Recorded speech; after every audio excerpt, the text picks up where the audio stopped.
If you don't know by now, I'm Jack Mitchell. I'm from the California Department of Ed. I'm the Arts, Media, and Entertainment Industry Sector Lead. Before that, however, I was a theater teacher at University High School in Los Angeles for 11 years, and then at Manual Arts High School, which are very different school settings in the city of Los Angeles. So I came from a large unified school district. I taught theater and I taught stagecraft, and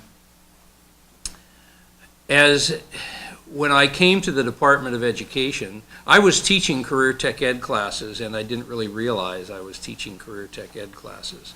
The clearest example is my stagecraft classes, where students in LA Unified, students are required to take 1 year of what they call technical arts. And so students would take stagecraft, or their counselor would put them in stagecraft, which many of you are probably familiar with. And those kids, some of them were successful, some of them weren't. Almost all of them enjoyed the class because they got to get up and get out of their seats and do things and build things and see something happen with what they've learned at the end of the day, and so that was positive. But by the time I got to kids who were in the second year of stagecraft, it was pretty clear that they really had an interest in doing this. Maybe not as professional stage technicians, but the building and the designing and the collaborating were things that were really interesting to them and were sort of where they wanted to go. And so the career tech piece sort of came naturally because they would ask questions about, where do we do this? Where would we put this together? And so I taught both VAPA classes and career tech classes.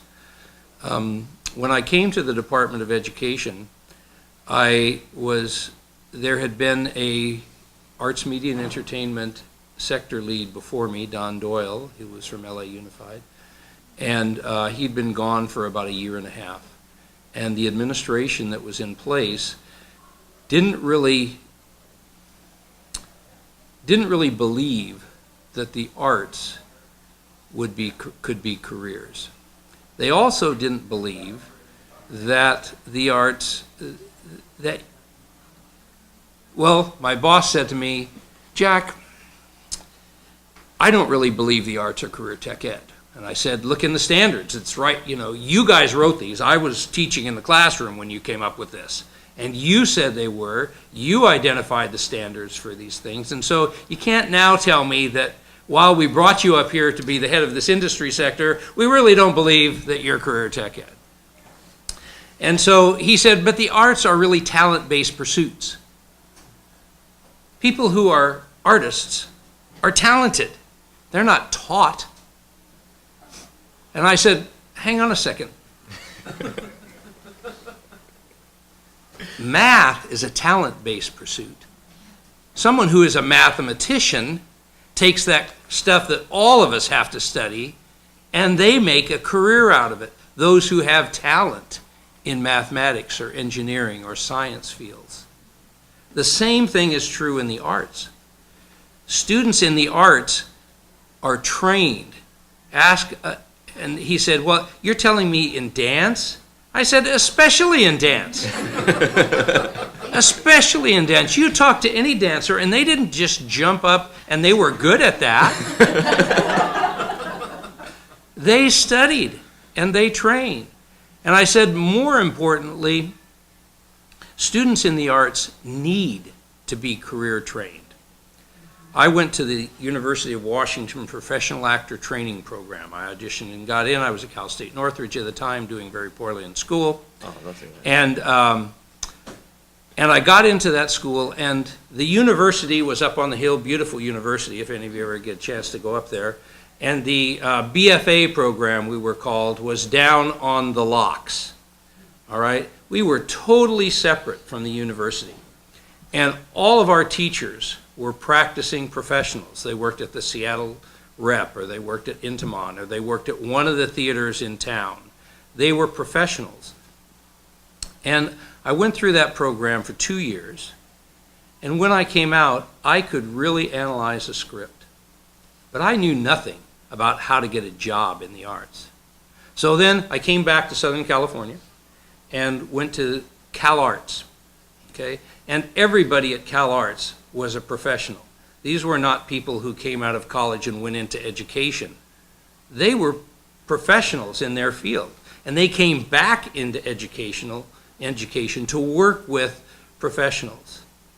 But after 2 years and a master's degree at Cal Arts, I left, and I didn't know anything about how to get a job as an actor in Los Angeles or anywhere else. Because the focus of those teachers was not career readiness. The focus of those teachers was theatrical skill. And I had theatrical skill. I didn't have any idea where to take it. And then if I wanted to move, I certainly didn't have any idea of where I would get employment as an actor in Des Moines or in Houston, okay? I had zero career skills after going to professional training programs. And that experience has served me very well at the department because I've been able to make the case for the fact that artists especially need career preparation. There are very few jobs out there, many more now, thank God, than there were 30 years ago. But still, there are very few jobs and they are highly competitive. Those students who have a clear understanding of the career piece, who know where to go and what to do, they're the ones who are most likely to get a job. About 3 years into my work at the department, I had an opportunity to go to New York to go to the FAME school. And I walked into a classroom there and was being led around by the director of arts for New York City schools. And all the kids were sitting in class and they were playing jingles. They were playing opening music from television shows. I thought, this is kind of suspect. Why are you having all these kids listen to jingles from, well, they made a thing because I was in Hill Street Blues and they played the Hill Street Blues theme, which is very famous. And the guy said, see this guy here? He was in Hill Street Blues. But I wondered, why were they doing this? And the teacher got up in front of the class and said, when you go to Hollywood to get a job, you're going to meet the people who created these shows. And they're very proud of that jingle. They're very proud of that opening music. And if you can connect with them on that level, you have a much better chance of getting a job. And I thought, oh, this is career preparation. This wasn't about how to act in front of the camera. This was about knowing what you need to know to get work. And so one of the questions that I'm always asked is, we understand the career tech ed in design, visual, and media arts. Those people use computers. That's technical. So that's clearly career tech ed. In the production and managerial arts pathway, that's clearly career tech ed. That's not a problem. But performing arts, what does a career component even look like in the performing arts? Because to be a career tech ed program, technically, you have to have 55% of your curriculum be career focused. Okay, now I don't know how you measure 55% of a curriculum for any particular thing, but that's the rule. And if you're, anybody Perkins funded in here? Okay, if you are Perkins funded, someone will ask you if they do an audit to justify, where is your 55% career? Okay, and so it's important that you don't say, we have a speaker come in on career day and talk about career in dance. You know, we all watch professional dance videos, or we all watch professional theater videos, okay? Or my kids learn to work on a sound engineering station for 1 week of the year, okay? That's not really career embedded curricular preparation. And so I spend a lot of time explaining, not only to the folks at the department, but also to the folks in the field, what a career piece looks like, especially in the performing arts. And so a couple of years ago at one of our demonstration days at Cast Academy at Balboa High School, I met this young man. And he said, Jack, it's good to meet you. I'm a music teacher, and I'm really into the career thing, but I'm not really sure what I should do.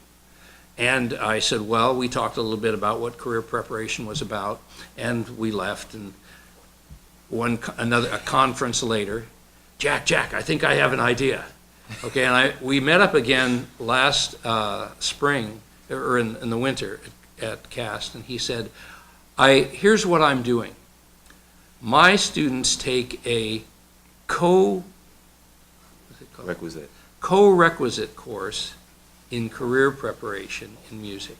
He said we went to a 7-period day, and all of my music students now have to take a course simultaneously that is career preparation.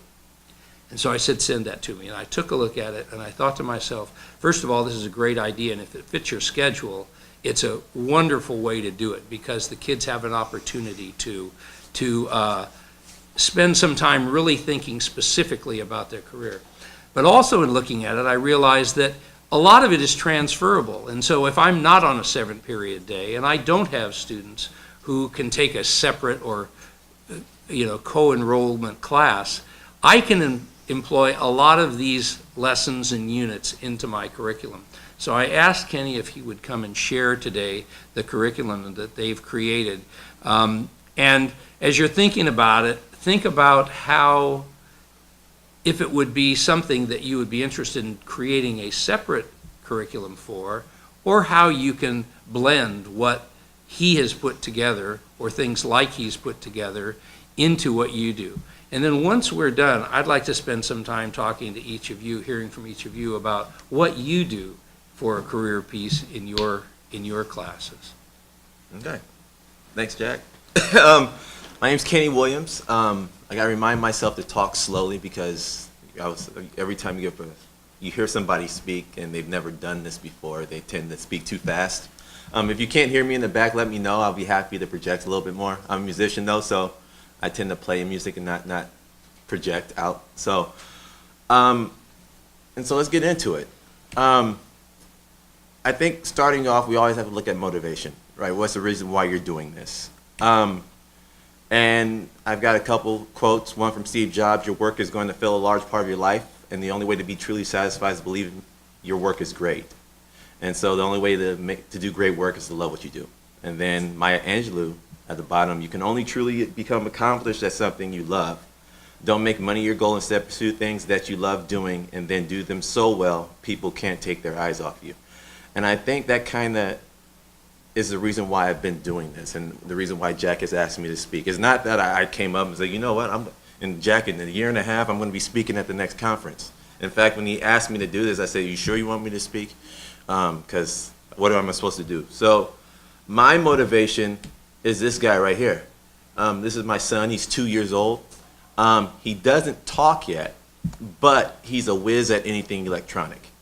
And so we're having doctors tell us that, your son might need to go in for an MRI, and we're at to sedate him, and he's not talking, and his head's big, and blah, blah, blah. And no, he learns differently. And I've always said that I wanted to change education.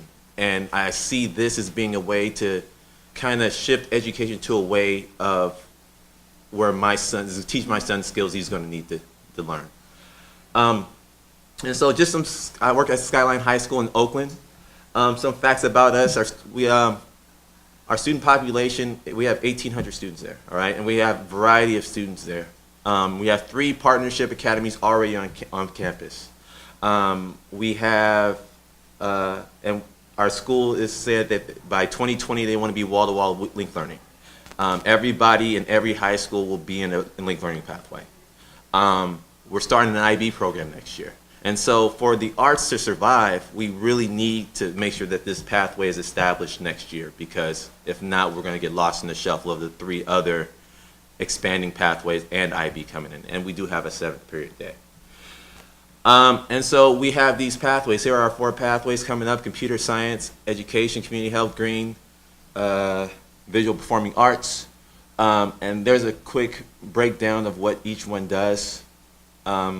And here's what we're doing. The visual performing arts pathway will prepare you to work as a professional artist as professional artists and individuals in the creative industry. And so the challenges I had when I was starting this and coming up with it is, like Jack said, none of our classes really teach the technical skills, the industry skills. For music, I'm dealing more with performance and getting ready for our next concert and getting the kids ready for festivals and teaching them more about their training versus the business side of it. And then also in my classes, I don't have a 10th grade orchestra, 11th grade orchestra, or 12th grade. I have 9th through 12th grade all in the same class. And if you're looking at the CTE strand, they need to be isolated. And so no principal is going to allow me to teach 12 classes, which is because we have orchestra, we have marching band, we have jazz band. And nobody's going to allow me to teach 12 classes. First of all, we only have 7 periods. Second of all, they're not going to pay me the extra, what, 0.5 or 0.8 that it would take to have those things going. So we need to figure out something else to do. And then also, if I made my CTE classes my band classes, then that means that none of the students in the other 3 academies plus IB will be able to take a music class because I have to keep them pure. And so that's what led me upon the path of starting this other, or creating this other class as a co-requisite. And so also looking at it, oh wait, where are you going? Go back. Stop it.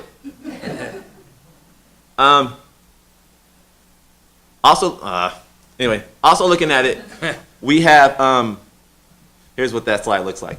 We have 9 different, how am I saying? Disciplines that we're looking at. And so we're going to get into the economics also about why we need another class. Switch now. All right, so we have 1,800 students, and we're looking at expanding to 4 pathways and having the same amount of kids in every pathway.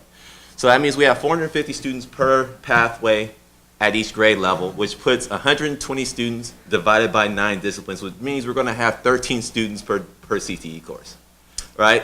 Which is not going to happen because no principal, again, worth his weight in salt, is going to say, yeah, you can have a class, you can have 3 classes with 13 kids. And for a band teacher, 13 kids in a band class is not going to work. I mean, okay, that's a clarinet section and maybe 3 saxophones, right? Might work for jazz? No, you need 17 for a jazz band. So even there, it's not even helpful for jazz band. So it doesn't work. And so that's why we came up with this whole separate class for the performing arts. So here's our sequence. Our visual arts classes, they're going to have illustration as their 10th grade class, graphic design, studio arts. And the 3 classes for the performing arts classes are the ones that I've developed. I've submitted the 10th grade and 11th grade. Since we won't have 12th graders next year, I figured I'd give myself about 3 weeks off and start worrying about that during the summer. And my wife appreciates that too. And so that's our sequence right now. And so just to quickly get into how I came up with this, when I was at Cal State Northridge, I'm sorry to hear that you didn't have a great experience at Northridge. It was me, it wasn't them. We had a class called Music 101. But now they changed it. Instead of being a class you take when you first get there, it's a class that you take when you leave. And so I asked my professors, I said, hey, can you send me the 101 syllabus? And they said, well, we don't have that class anymore, but I'll send you what we got. And so I stole what I borrowed, no, I adapted, I think so. I adapted what they had and made it something that would work for high school, because industry skills are industry skills. It doesn't matter who came up with them, they're going to be the same skills regardless. So this is a 10th grade CTE class. It fulfills the G requirement, so there's really no music in it at all. It's just strictly business. It'll work for all performance classes, and all of those students who are focusing on the discipline of dance, drama, and music will be able to take this class as a co-requisite. And it's an entrepreneurial approach, because as a performer, you are your own boss. Nobody's going to market yourself. You might be able, once you make, Meg Ryan money, to go out and have somebody market you for you. But starting off, you got to know how to put your press kit together. You need to know how to go out and network with people. You need to know where to go for auditions and who to contact for auditions. You need to know what goes in the press kit. And so all these things are things that are entrepreneurial in nature. Okay, and as far as teaching the entrepreneurship, there's this awesome program called Network for Teaching Entrepreneurship, and I actually have a meeting with the guy next week. So it's called Nifty, and if you guys can check it out, it's like $2,000 for the training, but then all the resources you get are pretty much free. So check it out and see if it works for you guys. And here's just a quick unit overview. I have the more in-depth on another screen, so after we get through this, I'll be happy to let you see it. But I'm hoping it'll be approved soon. It's been submitted twice, and so I'm just waiting on my district to send it in to actually be approved. The community service projects are set up to where it's kind of like the Christmas story, you know, where you have Christmas past, Christmas present, Christmas future. You go and you work at an institution, organization that helped you learn music. So it could be a church group, it could be your old middle school, it could be so you go and you give back. I think that's important to the students to know. Go and be a mentor. What it'll also do is it'll allow students to interact with the next up and coming musicians, and they'll be like, you know, those kids from Skyline are really cool. I think I want to go there. The current one is you help out with an organization that you're part of now. So a lot of our students are part of something called Muse, which is the youth orchestra in the East Bay. We have a couple of independent jazz organizations, 5-1 Oakland, and also it's called OEs, Oakland East Bay All-Stars. And so they can go and volunteer and help out with paperwork or whatever they need, and it's kind of a bridge to internship. So you go and you work at this place for a month or a couple of weeks, and you get to establish yourself, and so that should lead to an internship. So you're not just cold calling like, hey, I need an internship.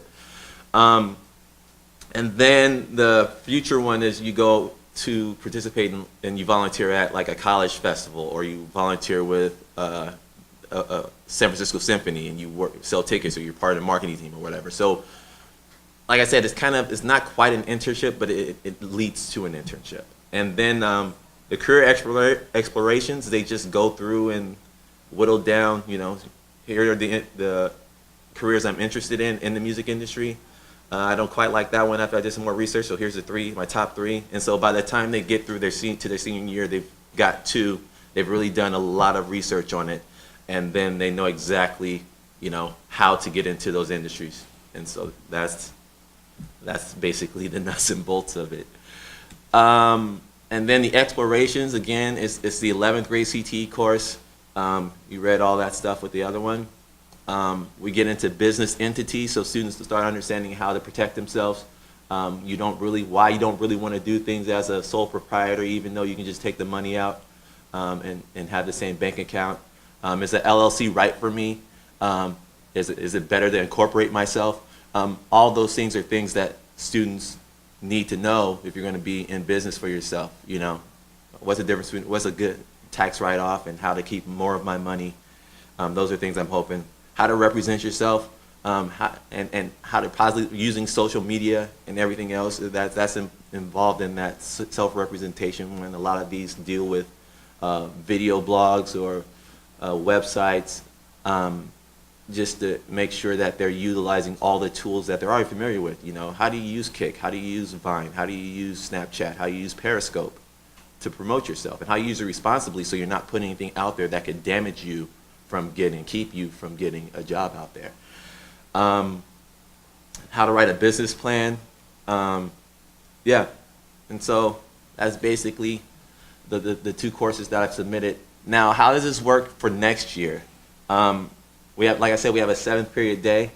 You might notice that there's no PE on there, and that's because I'm really going to emphasize that students take marching band, which would be an after-school class and also counts for PE.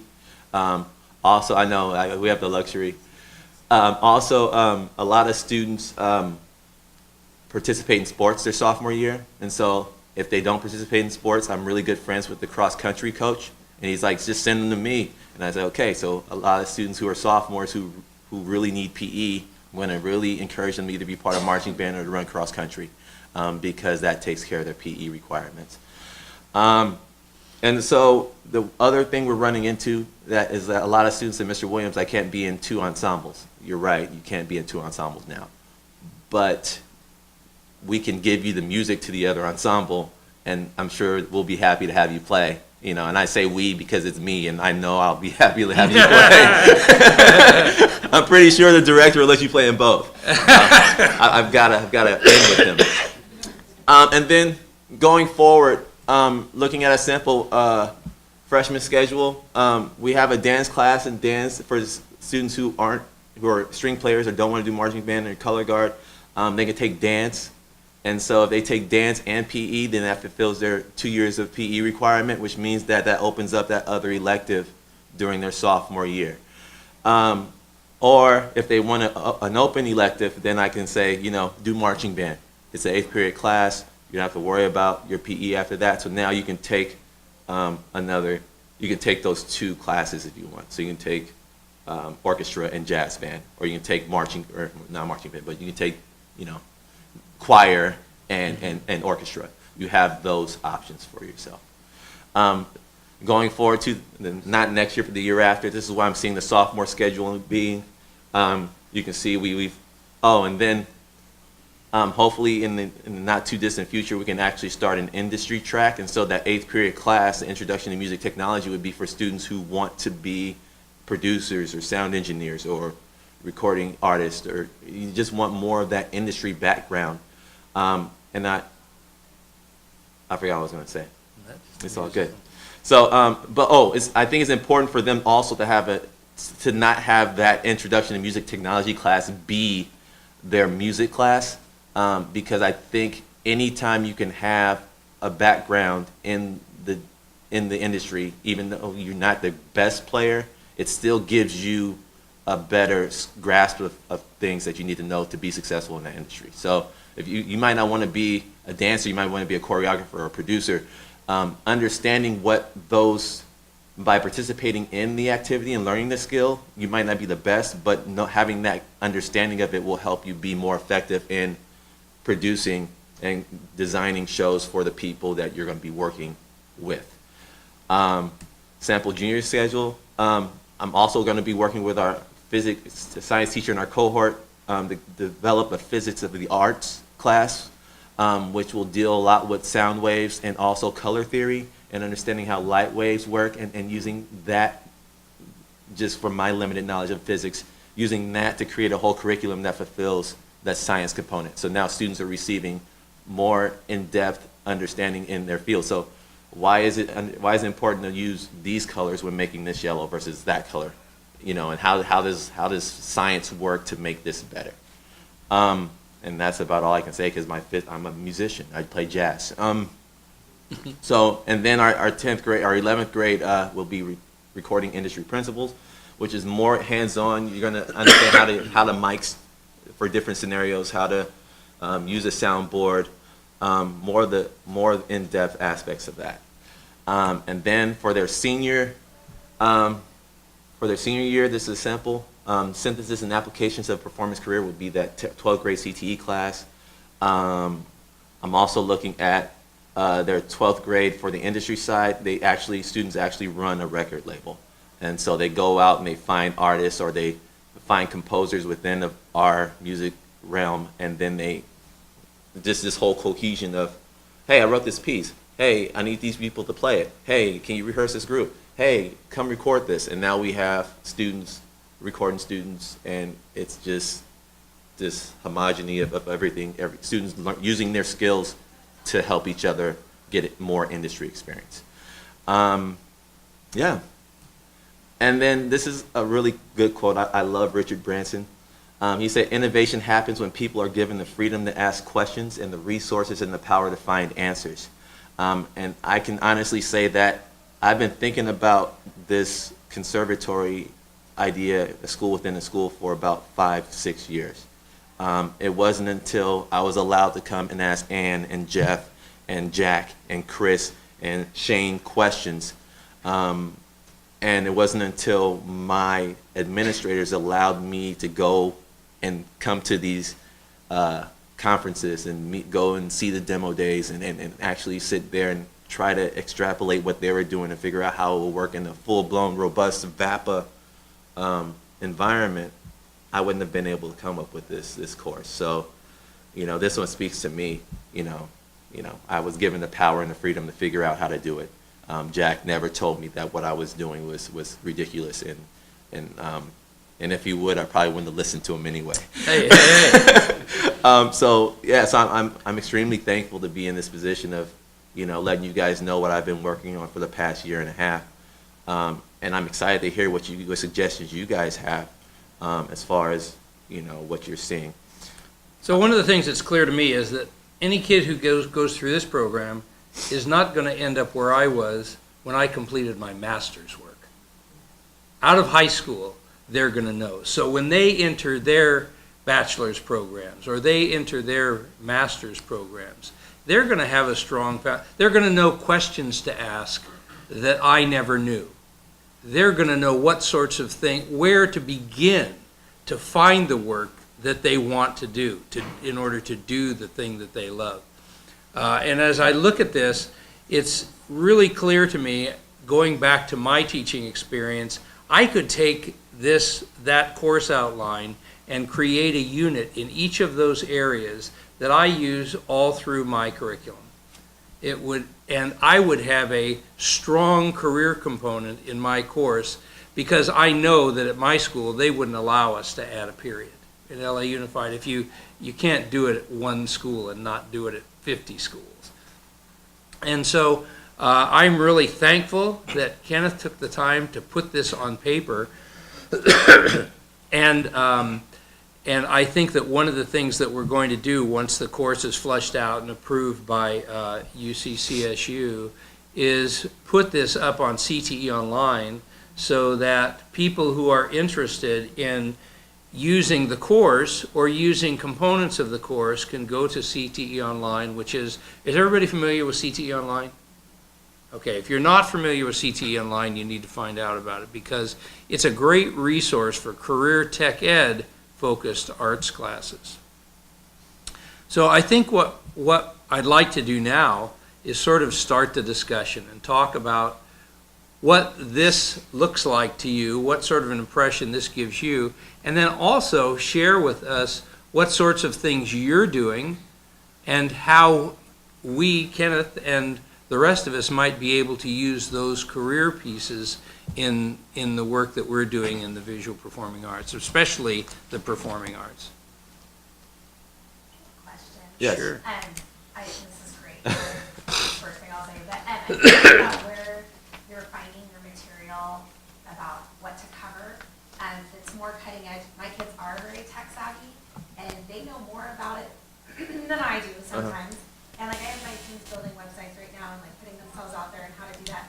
But just finding the information about what to share with them, and you obviously have done your research and you have more knowledge in that. I'm just wondering where you're getting that from or where you're starting from. Well, like, I started from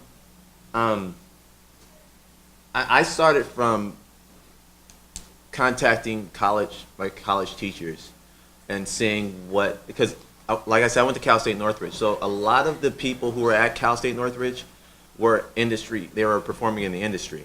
And so I went to them and I said, hey, this is my idea. Do you have any information you can give me? Also, as far as the technology part of it, we will never be ahead of kids as far as technology is concerned. Watching my son, he can find Bruno Mars' Uptown Funk on anybody's phone with YouTube. And so I don't know how he does it. I know my mom can't do it, right? And so you're looking at one generation away. My mom can't figure out how to do it. My son can. He turned on the Apple TV and got Bruno Mars on the Apple TV the other day. I don't know how he does it. We'll never be ahead of them. And so that's when you start utilizing them as the experts. And so I'm getting my information from people I come across as far as still being a performer in the industry. I play in a couple salsa bands in the Bay Area. I'm still in contact with a lot of my friends who are down in LA, professional musicians. I talk with them about what they're seeing in students needing, and this is basically what they're doing. So that's sort of his industry advisory panel. yeah, All CTE programs are supposed to have an industry advisory panel. And very often what that looks like at the district level is a group of people that come together once a year, and they each acknowledge the industry sector that they work in, and then they shake hands, have a donut, and go home. Okay? But a real industry advisory panel works like Kenneth's. And basically, it's a matter of taking advantage of the industry partners that you have. Those people who have helped you with internships or maybe externships, they are resources not only to provide a place for your students to work, but also to provide input on your curriculum, to provide opportunities to shape what you're doing in the classroom. And if you're doing something like this, they are the people who you go to. They're the kids. They're the technology experts of that industry piece that you're doing. There's no way that once you start teaching, you really can't continue to be an expert in the industry. At University High, Art Shane was our music teacher, our Kenny. And he worked regularly in the studio band. And he did what most musicians did. They play bar mitzvahs also. They do all these things. But still, the cutting edge of the industry, there's nobody to ask about that except somebody who is currently involved in the industry. And if you're lucky enough, I see the Ren Arts people here, their classes are taught by people who work at the LA Philharmonic. And so they have a regular person coming each day that if they have questions about how to put together a career piece, those people are amazing resources for them. yeah. So does that effectively answer your question? Is that? Yes, it does. Well, I was just going to say, because of, well, I think it was where we are very secluded, and I find that being one of the issues. Like our advisory board are a lot of the professors at the university. But they're behind. Not where we are. exactly practicing musicians And always. they're behind where we are. 'Cause Right. When I Yeah. talk to them about what we're doing, they're like, oh. And I'm like, okay, well, that's not helpful. You know, Well, it is this bubble. It's true. It's unfortunate. But I think But there's. that's just what it's a question. Yeah. I mean, I think, yes, I would love to have those cutting edge people, but we don't have that at our fingertips, and it's hard. It's hard to connect. Where are you, Fresno? Chico. Chico. I think Okay. you do have gigging musicians though, Yeah. and so that might be the avenue. So Yeah. maybe you have to go do some research at a nightclub or a bar and say, hey, I gotta have this drink for the kids, right? Actually, comment to Chico. Yeah. I teach at a charter school in Pomona, and our music opens next week. And we've had really great success with a lot of New York people using Skype. Yeah. And so our kids, got a chance to have a Skype session with the composer of the musical, and the musical living on Broadway this year, and so they were like backstage. Very Our cool. kids were 2 hours to sit there on Skype, we brought them to TVs, and Very so it was really helpful to find artists not just LA based, Yeah. for us around the country, and have that technology aspect too. It's kind of Cool. And I was just gonna say, looking at your units, Kenneth, it's the exact same approach we use. Broad ideas, foundational ideas about really how do you be an effective adult. Yeah. You know, these career ideas could transfer to Career. anything. Scientists, the comment you made at the beginning, Jack, was really apt. We hire actual scientists, and they say the same thing. Nobody tells you how to go out and get a grant. Nobody tells you you have to be liked in order to get some grants. You can't be, Right. as much as Hollywood likes the idea of the nerd that can't relate socially. That doesn't do well when you're Right. trying to get grant funds. Yeah. So, And they don't always hire the nerd. They hire someone who can be the nerd, yeah. Or- and it's not always the nerd. Yeah.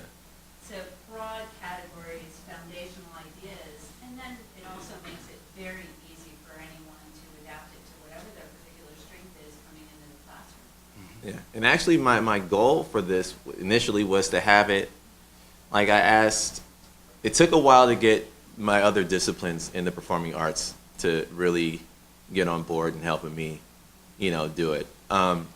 So it's almost one of those things where it's just like, okay, fine, I'll do it myself, you know, which is sad, but you know, we've had discussions, they see it, they understand now, and it's been, we've made progress going forward. So, yeah, any more questions? I want to. So, is it true that, so you haven't actually implemented this yet? It will be implemented next year.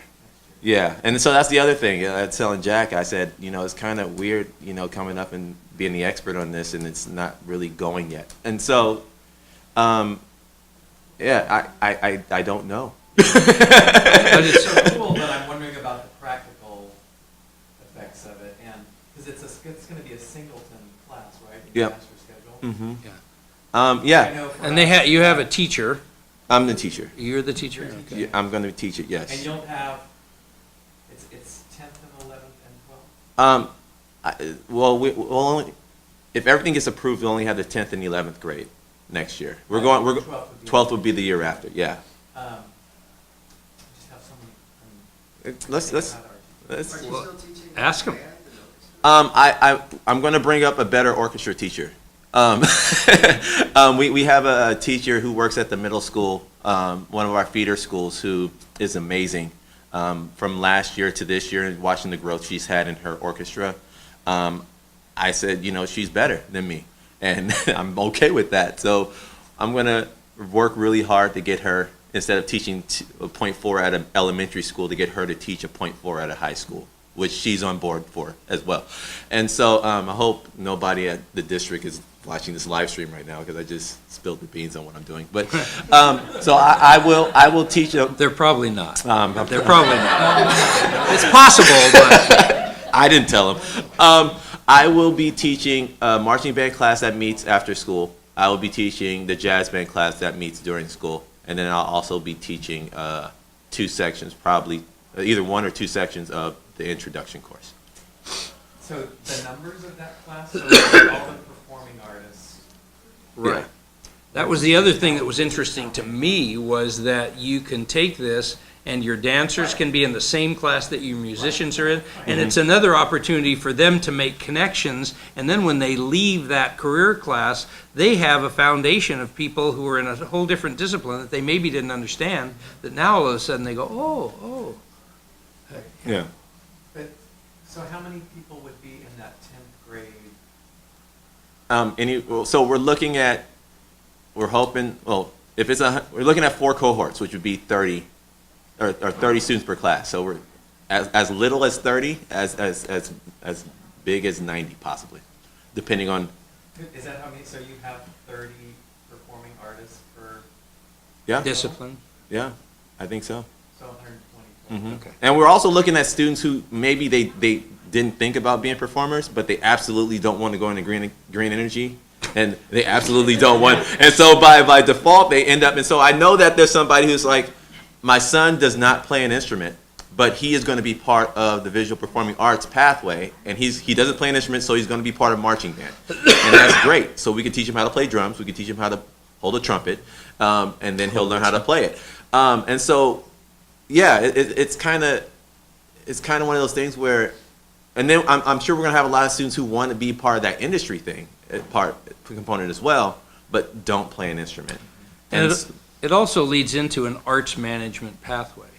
So if you have people, like Kenneth saying, who are not great artists, but are interested in the arts, I always told my dancers, because I was always scared for my dancers, that they were going to go and get hurt or something, and then they wouldn't be able to follow their passion. I said, go understand the business of dance so that you can run a dance Well, company. it looks like this course would teach that. Right. Yeah. And so now all of a sudden you have those people who they might in fact find, just like you find stage technicians who watch performers and go, I can do that, and pretty soon they become performers. You might have people who go, the business piece of this is really what I'm interested in. And so I have a sequence of courses that I can take that's going to prepare me for the business end of things. Yeah, and that's why I added that industry component. Do you have performers that will not take this Yeah. course and just do only performance? Yeah, I have a guy who's my bass player in orchestra and in jazz band said, Mr. Williams, I can't do both, so I'm not going to be part of the pathway. And he doesn't have to be because he'll be a junior, but all sophomores, after this grade, after this next year, everybody will have to sign up and be part of a pathway. So we're going to have to figure out some creative things. I tried to get the CTE class to be an after-school class and meet a couple times during lunch or something like that, and then have a couple seminars planned seminars after school, and they said it creates an equity issue because of rides and buses and everything else. I think it doesn't if we commit to saying that we're going to provide rides for people, right? If we just say we're going to provide a bus that comes at 5 o'clock versus one that comes at 3:05, the equity issue is done. So we have that battle to fight, but based upon the constraints that I've been given at this point in time, this is the best way I can do it. At our school, we have kids who are just so excited, they take 3, 4 performing arts classes a year, they're going to summer school, they're doing all this other stuff. And so I think changing the culture to say, okay, now there's this other business class that's really exciting, but I guess is there a way to keep them all in the performing arts classes, but create this stuff inside of a class? Yeah. You know what I mean? Yeah. That you're not making a whole nother class and Yeah, I think that. enough that it can still consider CTE. Right, well, that's what I was saying. To me, Yeah. the beauty of this is that you can take those units that are being taught as a full-fledged class and pull components out of each of those units and teach them in your whatever art discipline you're teaching. It means that yes, you do have to give something up. Yeah, And- yeah. And that's, But, It doesn't have to be in every level though either. No. As long as they're getting it Yeah. at Right. some point in that. absolutely, yeah, Right. Yeah. right. I mean, and it's project based. So if you want to just teach here's what you need to do, here's some reading, you have a project due at the end of the grading period, it's possible for you to teach it that way as well. Yeah, everything could be, I just decided to write a whole nother class versus trying to rewrite a band class and throw all this stuff into it. Because quite frankly for me, I don't know when I would be able to teach this while we're getting performed, and so you have to give up something. Either you give up the rehearsal time during your period to teach the industry part of it, or they give up one class to learn how to do it. I mean, and I also think there's interesting things you can do as far as offering some of these other electives after school. And so maybe having 2-hour rehearsals as an 8th period might be a better use of your time than having 5 57-minute classes. I don't know. It depends on the culture of your students.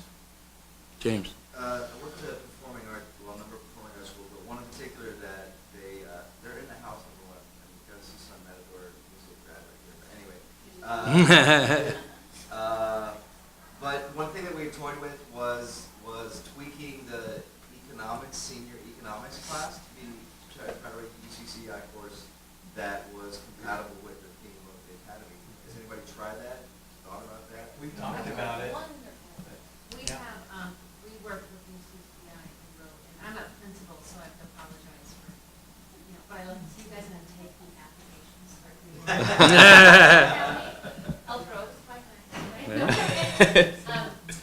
We wrote English integrated with performing arts, and we wrote our 11th. How long is this supposed to be? When are we supposed to be done? I have no idea. I'm gonna go look at that sign outside. We've got this. Oh, okay. Making it a project-based doing 11:45. help me with what I was trying to think of, a business plan. So we have some of that built Oh, into okay. that 10:10. flexibility, so instead of Okay. We started at 11:10, 11:10. 11:10. Okay. Well, We're good, we're good. This is more interesting. yeah. Other Yeah. ideas? Yeah, I think that's a great idea, tweaking whatever classes we can. All the school boards and enterprise. And so our, it's a PBL school, but our fourth year seniors always, they do some type of culminating thing. For 10 years, the business oriented one. But this year, our dancers, our actors, and 2 of our singers are doing senior showcases. And so their business class for the entire last semester is using all of that work from the 4 years and also the business aspect of it. So we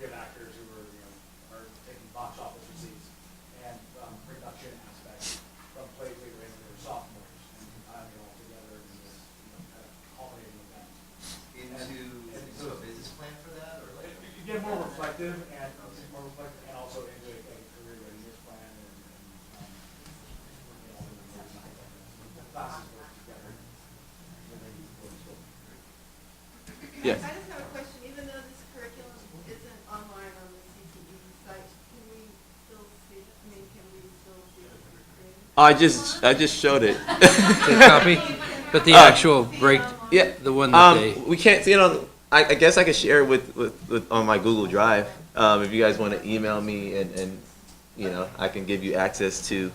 Or a PDF of it. Yeah. I mean, I don't have it right now, but I can easily get it. Another thing I've been toying with was trying to make it an online class, and so that way we don't have to worry about anything other than, you signed That's a up for it possibility, and then you do the project. Yeah. And so there's some people in the district who are like, well, online classes, how do we keep the rigor in that? And I was just like, well, yeah, I don't know. I think, You feel like such a cool college. yeah. Yeah, when I hear rigor, I was like, don't we want to be flexible though? I mean, like, we don't want to be, so, I don't know. It kind of, it boggles my mind that's the concern. Does it have to be rigorous for kids to learn what they need to learn and know what they need to know? I don't know. I don't think so, but I don't think anything that's fun is really seen as being rigorous anyway, so. Right? well, And online courses are very passionate. yeah, I mean, almost everybody accepts that online courses can have rigor. Yeah. Because, universities are offering them, and they're not gonna put their stamp on something that they don't, at least they believe has rigor. But I think it would solve a lot of the, Right? Yeah. we are performing and we are Yeah. language and we are academic, and so you can still have that concept without taking Yeah. I also was looking at a summer school class, so like having it be like rising 10th graders would take it in a month, and so then all the stuff they learned they were putting into practice then in their 10th grade Right. year, and so that's another.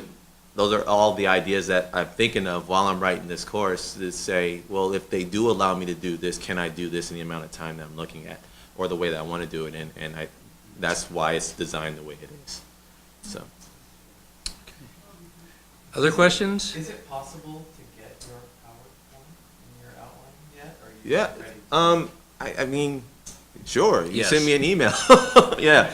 Send me an email. That's my email address. That's the bottom one. The first number on top is the school number. The bottom one is the Google Voice number that I have. So you guys can go ahead and give me a ring. Yes. I just have a question, it might seem a little bit off topic, but we have so much trouble with our master schedule. Uh huh. And, so it's sort of like you figured it out in a way, like, because you have this worked out with your master schedule and the students and the classes that they take, and do you have any advice? I just decided that I wasn't going to take no for an answer. And so I developed a question. I said, is this policy or common practice? And that's kind of a catch one, right? Because if it's common practice, then that means we can do it, and maybe you're not the person I need to talk to get it done. And then it's kind of a loaded question too, because now the person's like, well, I want to help you. Well, if you want to help me, then we're going to look past this common practice and stop saying it's policy. And so that's been the question that's reduced all the gray hair that I was getting at the rate, is just asking that question, like, do you want to help me or do you not want to help me? And once I was able to ask that question, having people listen to what I was saying was something that was easier, because now we understood what the root of the problem was. There are some things that we just can't do, but I'm also now, for better or for worse, part of the master scheduling committee. And so we're going to shut you up, Kenny. Here's what we're going to do. Now you're part of the master scheduling committee, so I've got to figure it out now. So I have no more excuses. Yeah. Okay. Well, I want to thank Kenny for coming and sharing with us. And please be sure to get in touch with him, and I'm going to stay in touch with him. And as soon as he gets approval for these, I'm going to hook him up with the CT Online people so we can get this stuff up, and it'll be available pretty easily to all of you. Yeah. We're going to transition now to the career technical credentialing session, so we'll take about a 5-minute break, and any of you who are not staying for that, enjoy whatever quick talk you're going to.